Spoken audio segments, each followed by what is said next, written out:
बिहार में दिन हो या रात हो, आंखों में काला चश्मा और सुपर फिट बॉडी के लिए मशहूर आईपीएस ऑफिसर शिवदीप वामन राव लांडे से जुड़ी इस वक्त की एक बड़ी खबर आ रही है। नमस्कार, मैं हूं पीयूष प्रियदर्शी और आप देख रहे हैं जनता जंक्शन। आपको बता दें, हम Bihar cadet IPS officer Shivdeep Waman Rao Lande इस वक्त फिर से बिहार वापस लौट रहे हैं। 5 साल के डिप्यूटेशन पीरियड के बाद बिहार में उनकी वापसी हो रही है। इस वक्त वो बिहार के क्राइम ब्रांच में बतौर डीआईजी कार्यरत हैं।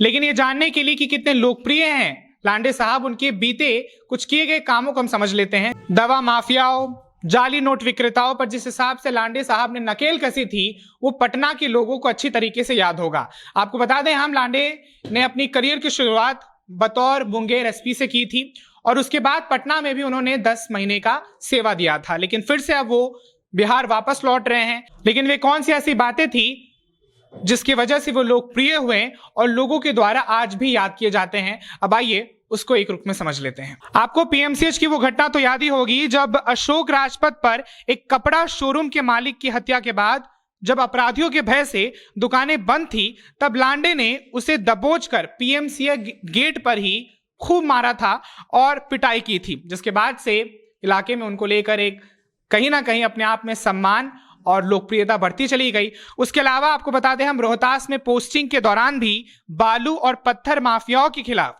शिवदीप लांडे ने एक मुहिम चलाकर सरकार के राजस्व की हानि होने से बचाया था। और सिर्फ इतना ही नहीं, मुंबई में भी फिलहाल क्राइम ब्रांच में वो बतौर डीआईजी तैनात हैं और अपनी जिम्मेदारी जिस हिसाब से वो संभाल रहे हैं वो बीते कई केस स्टडीज से भी समझा जा सकता है। लेकिन इस वक्त जो बड़ी खबर है वो यही है कि लांडे साहब एक बार फिर से बिहार में वापसी कर रहे हैं और कहीं ना कहीं हम सबको याद होगा कि अपराधी उनके नाम से थर थर कांपते थे और कोई भी जुर्म या कोई भी बड़ा अपराध अगर बिहार के किसी भी हिस्से, किसी भी कोने में होता था तो सबसे पहली मौजूदगी लांडे साहब की वहां होती थी।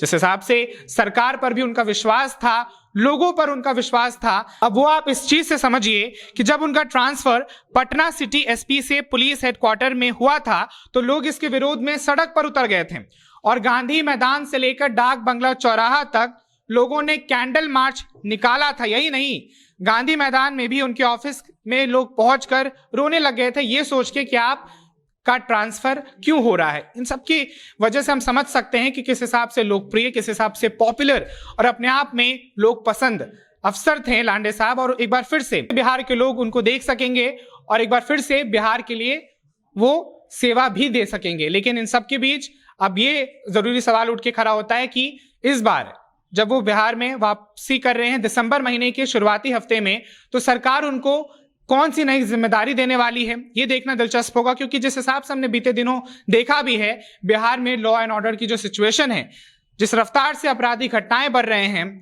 मारधार, लूटपाट जैसी तमाम जो वाक्यांश हम खबरों में सुन रहे हैं, उन सबके बीच लांडे साहब का तैनाती बिहार में बतौर एक बार फिर से अफसर के तौर पर होने जा रहा है। तो कहीं ना कहीं अब तमाम कानून व्यवस्था को लेकर भी आने वाले समय में एक बड़ा बदलाव देखने को हो सकता है और मिल सकता है हम सबको। इन सबके बीच इस बड़ी खबर पर रहेगी जनता जंक्शन की नजर। जैसे ही कोई बड़ा अपडेट इस पूरी खबर पर निकल के आता है, हम आपको सबसे पहले जनता जंक्शन पर बताएंगे। आप इस वीडियो पर अपनी राय, अपनी प्रतिक्रिया में कमेंट सेक्शन में जरूर दें। इस वीडियो को आप सब ज्यादा से ज्यादा शेयर करें और हर लेटेस्ट अपडेट्स के लिए जनता जंक्शन के फेसबुक पेज और यूट्यूब चैनल को आज ही लाइक, शेयर और सब्सक्राइब जरूर कर लें। कैमरे के पीछे थे मेरे सहयोगी ओम प्रकाश। आप बने रहें जनता जंक्शन के साथ।